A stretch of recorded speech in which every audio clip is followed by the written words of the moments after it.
Hi, I'm Rev Myron. I'm a minister through Pathways of Light, and I've been a course student for the last 40 years. I'm going through the text again this year. I'm reading a paragraph or two at a time, asking Jesus for clarity, and then I'm writing from that clarity. So today we're starting with chapter 3, section 4, Error and the Ego, and we're on paragraph 2. Consciousness, a level of perception, was the first split introduced into the mind after the separation, making the mind a perceiver rather than a creator.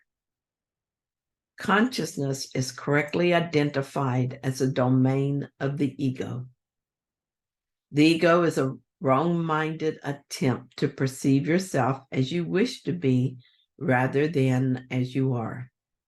Yet you can know yourself only as you are, because that is all you can be sure of. Everything else is open to question. Sometimes I'm asked what consciousness is, and here Jesus tells us that it is the level of perception. It is what I often call my thinking mind. That is, it is where I find the thoughts that I think, as Jesus expresses it. And I think lesson 15, it is where I attempt to perceive myself as I wish to be rather than what I am. It is where I continue this nonsense. But now I'm making another choice. All of us who are on this path are learning to make another choice, to remember what we are rather than deciding what we are. What am I? It's a good question, but only if I ask it of one who knows. If I ask this question of the ego, that is at the level of consciousness, I will not get a meaningful answer because the ego does not know. The ego is my attempt to be what I am not. So how could it inform me of my true identity? All the therapy in the world will only take me in circles because I'm asking the only thing in the universe without the answer. This is why we have to go outside the thinking mind to be healed. Through consciousness or the thinking mind, I can only perceive. I can see things a certain way. I can see them differently, but I can never see them truly. Through the thinking mind, I can never know. When I was a young adult, it was very popular to leave what you knew in an attempt to find yourself. I wonder if that was an expression of the beginning of a general awakening. I am beginning to find myself, and while I understand the desire to leave behind distractions and focus on that one thing, I also understand that it's not necessary to do so. Maybe it can even be counterproductive. By looking closely at what I project, I discover what I am to heal. Right here in the middle of this messy life I live is the best place to do this. If I went away to find myself, I guess I would, because I would just project more of the mess and I could look at it there. It's all about finding myself, and it is what I am doing. I am in here someplace under all this false thinking.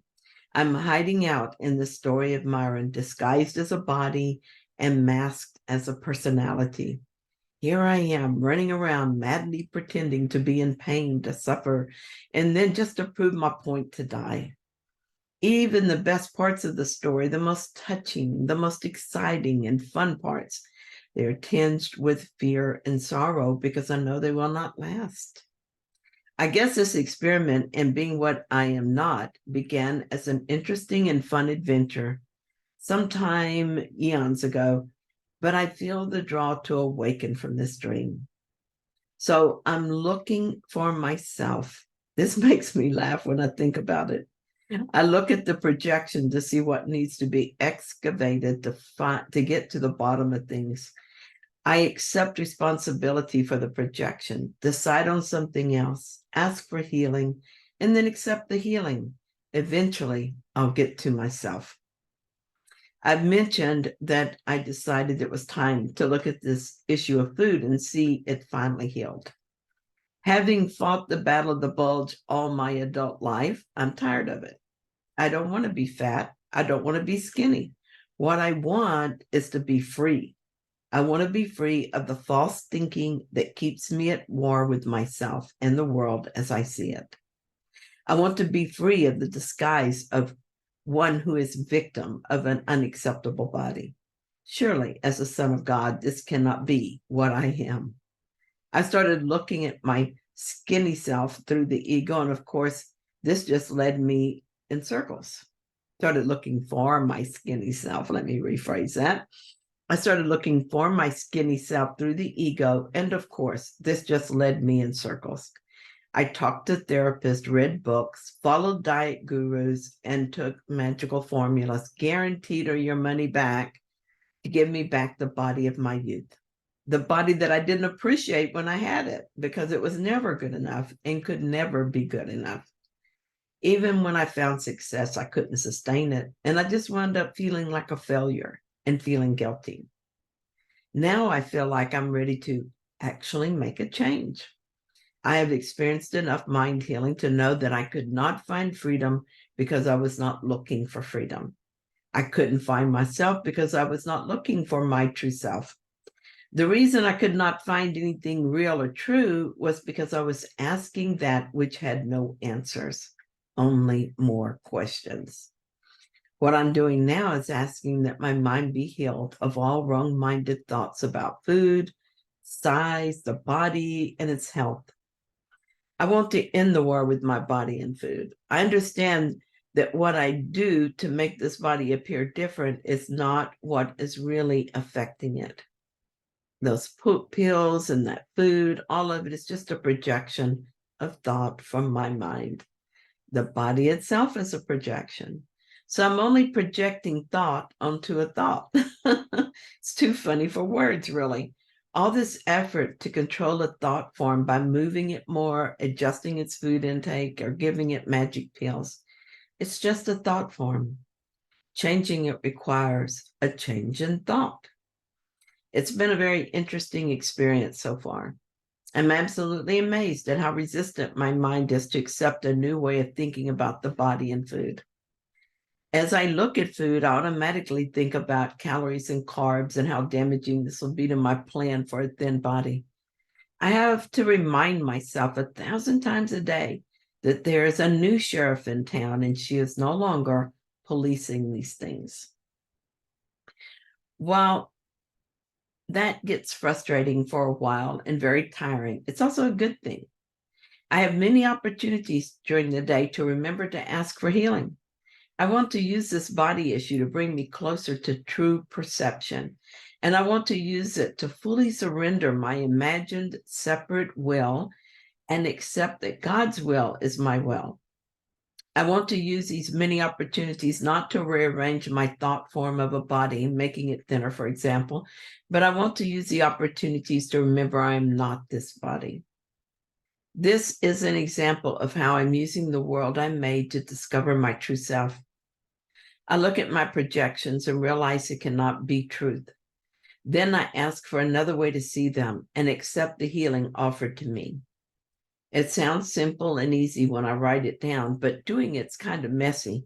And there's a lot of wavering, going back to the way it was and then remembering I want something new.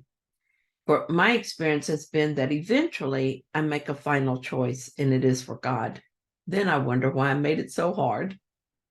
And when this is done and I am at peace, I will be at peace with my body and food. Still, I don't have to go anywhere to find another project to help me see differently. My world, wherever I am, is filled with projections, and they will show me what needs to be healed. Eventually, I will generalize the lessons I am learning, and all the other millions of forms of wrong-minded thinking takes will just fall away. In knowing the truth about the ones I took to the Holy Spirit, I will know the truth about them all. This is a line from the opening preparation of each Pathways of Light course. I am willing to look at how I view my life circumstances as helpful feedback that shows me where there is still a need to heal my mind. Thank you so much for sharing this reading with me. I hope that you found it helpful. If you did, then please like it. And if you haven't yet, please subscribe. And I'll be back tomorrow with another reading. See you then.